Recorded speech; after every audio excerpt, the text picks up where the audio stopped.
Welcome to Glenwood Springs, Colorado. It's hot. It's probably middle low 90s out here. Yesterday, barely in the 70s. And we had a low in the 40s this morning. But those thunderstorms are gone. And it is hot today. But I got a little time. The wife's got some laundry going in the hotel right now, so I'm gonna get out and throw a couple of flies, a couple of spoons on the roaring fork here, and we'll see what's going down. Hopefully we'll get bit here. I think we will. Got a hell of a climb to get down to the water. You'll see what I'm talking about in a second. Check this out. Somehow we got to get down there. That looks like a decent spot right down there too, but that's where we're going. Let's get fishing.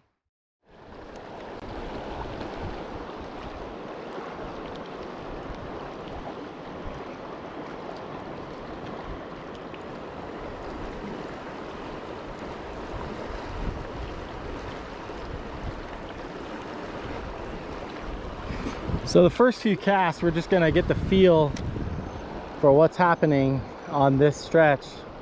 We got a couple of pools, and what I mean by a pool, I mean like a slow stretch of river directly in front of us.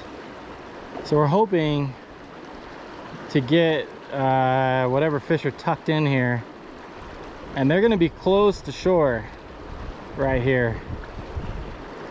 So we're not gonna go flying through the spot with the reel in. We're gonna give them plenty of time. But the water's running cool, so there should be fish here. We'll hopefully get a couple.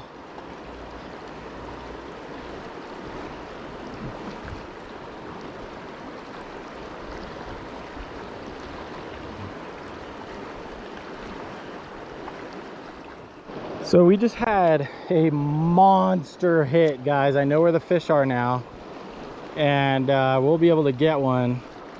I've got to make sure that the drag is set right, because that fish surprised the heck out of me. Oh my goodness, that fish was strong.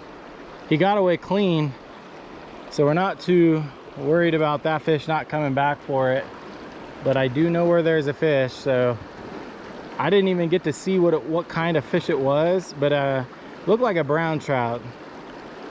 But we're in the right zone now. So, wow, what a hit. And that fish immediately went airborne. As soon as I hooked it, it was in the air. And when it hit the water, it came off. So now I know where they're at, and we know we got fish in front of us. It's just a matter of time, so I know where to hang it up now out there. But man, what a solid hit. I mean, it just stopped that lure, like cold stopped that lure. So we got to be ready. I know where they're at though. We might have to move spots just a little bit over here, a little more, just to get into like maybe a little more into the groove of where they're hiding. I'm thinking it might be better to go after these fish from downstream, casting and reeling downstream, as opposed to hanging this lure up in the current, because I can't get a hook set on him. That fish should not have come off, and it did because of the lack of a hook set. Because I got no power. You know, when you're reeling these spoons in, you have power when you're reeling them in, but the second you have to hang it up and it just sits there in the current, it's all your hook set. There's no movement of the lure to help you. But there are fish there for sure, right here in this school, or in this pool right here. So yeah, I think I'm gonna move and try a different angle on it, and see if we can get them. I'm gonna go over here. Much better spot, and I think we're in the groove now. Just got to fix this rod up a little bit, and let's see if I can straighten it out. There we go. Yeah, I think we're ready. I think we got a much better shot at staying down where these fish are.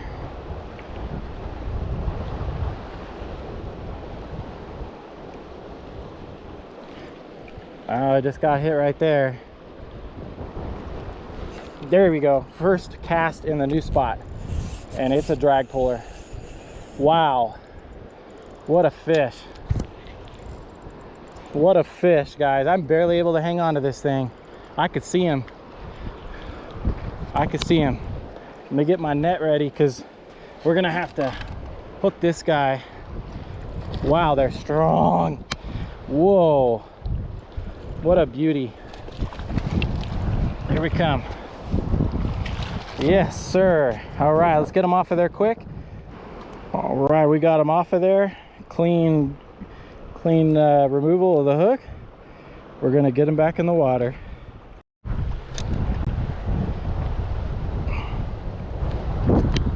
So that was a clean hook. I knew we just needed to adjust our spot on the shore, and we're in a good spot, guys. This is gonna go wide open. I can feel it. We are definitely in a good spot. I gotta check this lure to make sure it's still good, because that fish really tore on it. All right, we are back out. I tested the lure, we're good. Let's get some more. Just got a bump right there, and another, yep, little fish. Little fish was us on, he just came off. That was a little fish. So we're in the hole, guys. We are in the hole. Here on the Roaring Fork of Colorado. An incredible fishery right off Highway 70.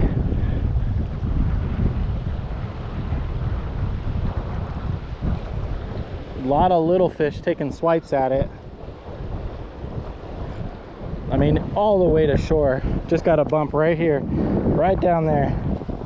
All right, let's come back. So how do you read this river? And I get that question a lot. We answer these questions on Patreon all the time, but for YouTubers, this is what you're looking for on a big water. This is big water right here, big Colorado River. And you see you got structure. You got a big rock here. I'm standing on a big rock, and that creates a hole right out in front of me. And you got another one over there and another one over there. So this is like a slow section where the silt gets dragged out of there, creates a little depression. Well, these fish are energy efficient. They live in a very cold environment, and so they're looking for food in these slower pools. These pools get food first and carry food through all seasons.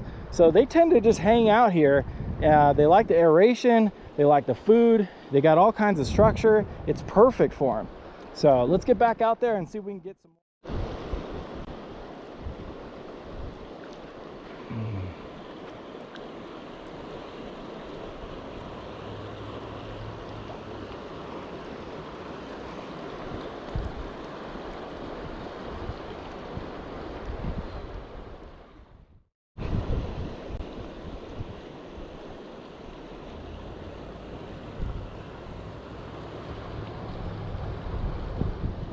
So you'll notice that when I cast out and I get to this fast current here, I really have to turn the rod quick, because what happens is the rod gets in an awkward angle. So if I did hook a fish, there's no hook set. I mean, I'll basically have no power in the rod. So right there, I got to twist. So now the line is now swimming upstream. But when I come upstream, I'm cutting that reel in by 1/4. And just waiting for something to stop me, and that's when you want to set it. You want to give a good hook set.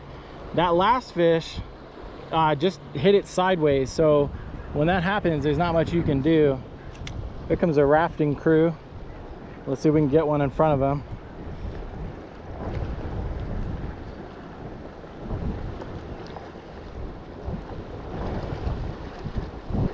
There they go.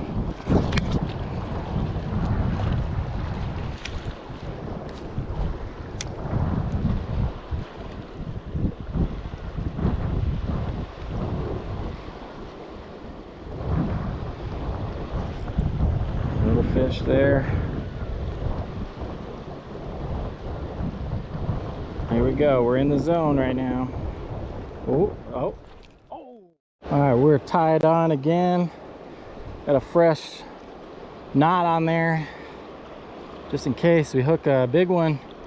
I mean, guys, I'm only using 2-pound test out here, so it's kind of difficult, but you know, obviously it's doable to land these fish. Sometimes, you know, that brown I just caught and released that you saw has massive teeth on them, and every now and then that's just what happens. That tooth gets a hold of that line, and that's all it takes. So we're doing the best we can with the current too. I mean, these fish are strong and they have this current. I mean, I'd like to be using a 4-pound line out here. Some people out in this area would think I was insane to do that. They think you should be out here with 8-10-pound tests, but that's just not how I fish. I don't believe you need that. I think it's almost cheating in a way. That takes away the competition of reeling in that fish in its environment. It's kind of you know, the way the fly fishermen view spin rod fishermen. They think that this is cheating, but I just think it's another way to fish. And you know, you do you out here on the water. Just keep it legal and catch fish, you know, like that. There's one right here, another scrapper. All right, we're ready for him. Boy, they changed direction a lot. They are really feisty, guys. Another big fish. This is a healthy bow too. This looks like a bow. There he is. We got another one. Let's get him off of there. Guys, another solid fish.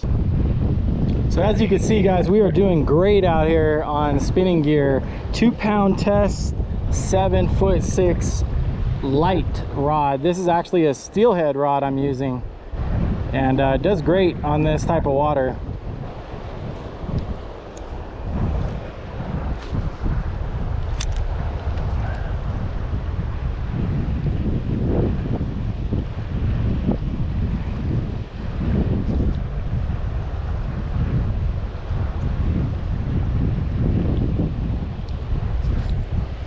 Whew, good big old bite right there.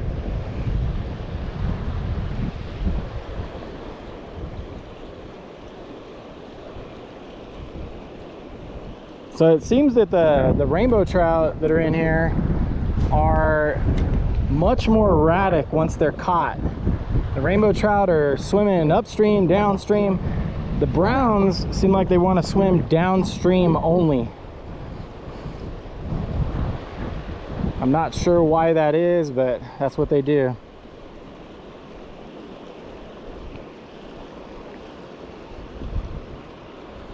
All right, nothing on those passes. We'll be back.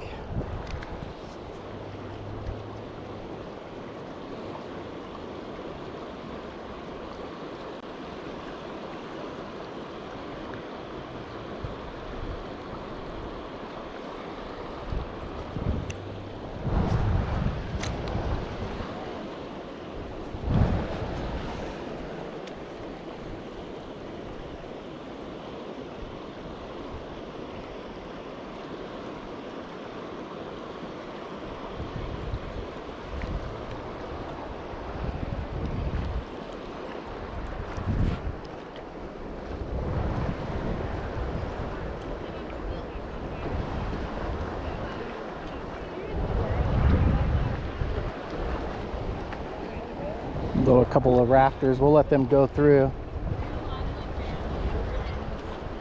Glenwood Adventure rafters. So we'll throw in behind them, see if we can't get one. Hopefully they'll spook the fish closer this way. Sometimes that's exactly what happens.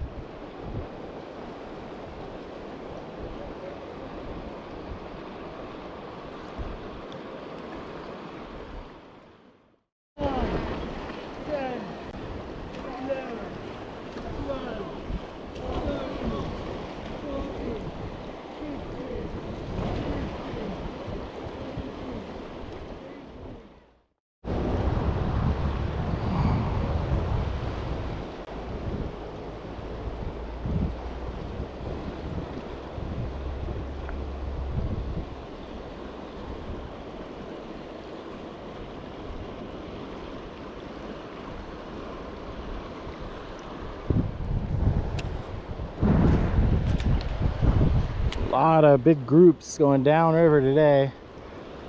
Good amount of rain yesterday, so I was worried that the fish would be spooked today with all that silt in the water, but so far they're not bothered by it. We've been getting all kinds of action out of these fish. We've only been here like 15-20 minutes and just all kinds of bites, fish, good action.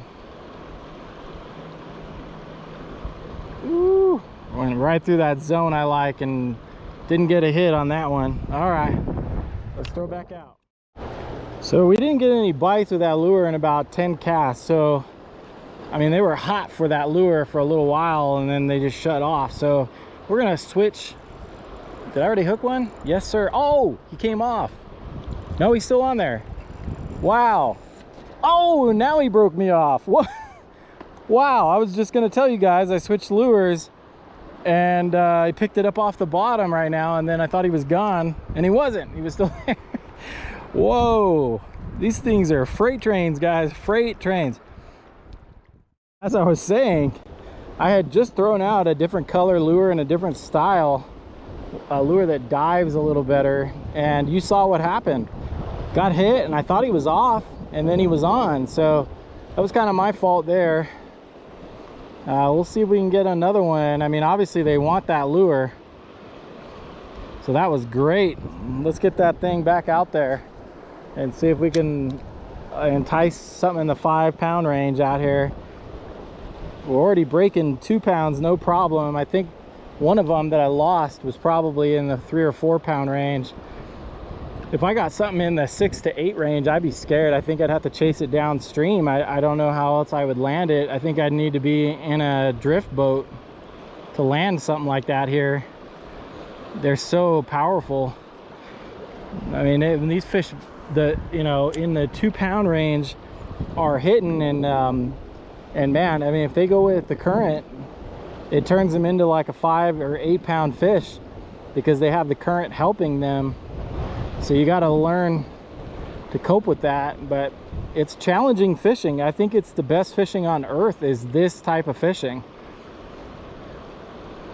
But yeah, this color is definitely what they want now. I mean, the clouds came over. I don't have the flash anymore, and I think they're just looking for a different color that's coming down the river.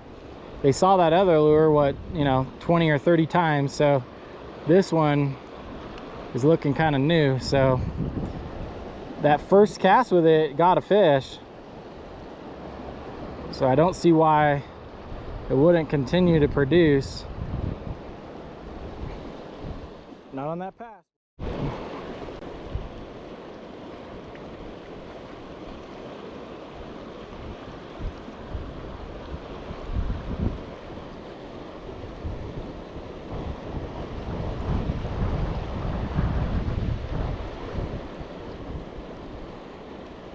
So earlier the fish were tucked in back here in this back pool, but it seems like lately they're more up here in this area. So I'm gonna adjust my cast accordingly and see if we can't change that luck. It looks like they pushed just slightly up in the pool. There's a little weed bed, and then it's usually right after that weed bed is when I'm getting popped.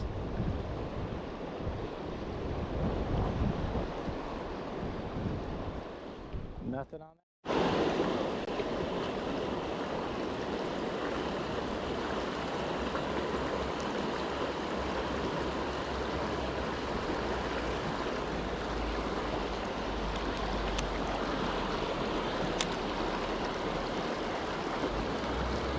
This is the right lure for the job.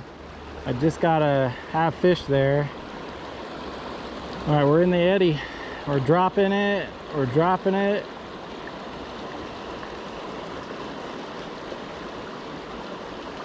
Wow, I think we're too close to shore now. Yep.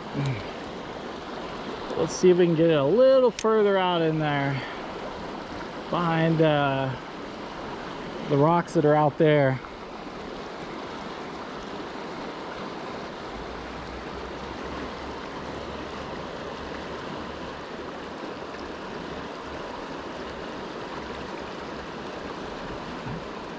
Nothing. Pretty much the challenge is keeping it down, because that's where they're at. They're real low.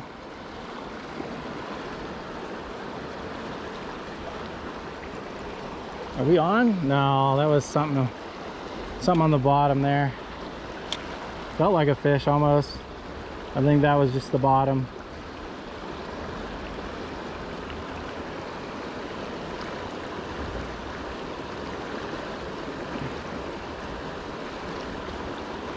Yeah, it's tough going. I think we burned the spot. We're gonna give it 2 more passes and then we're gonna get out of here.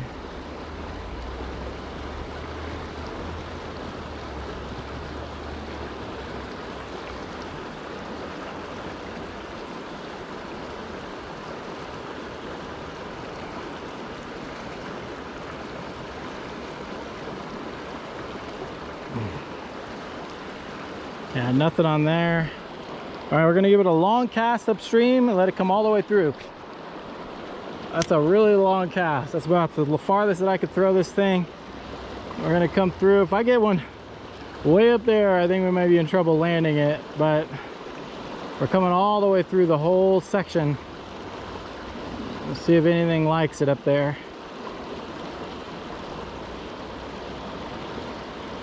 And we're coming through right in the zone here.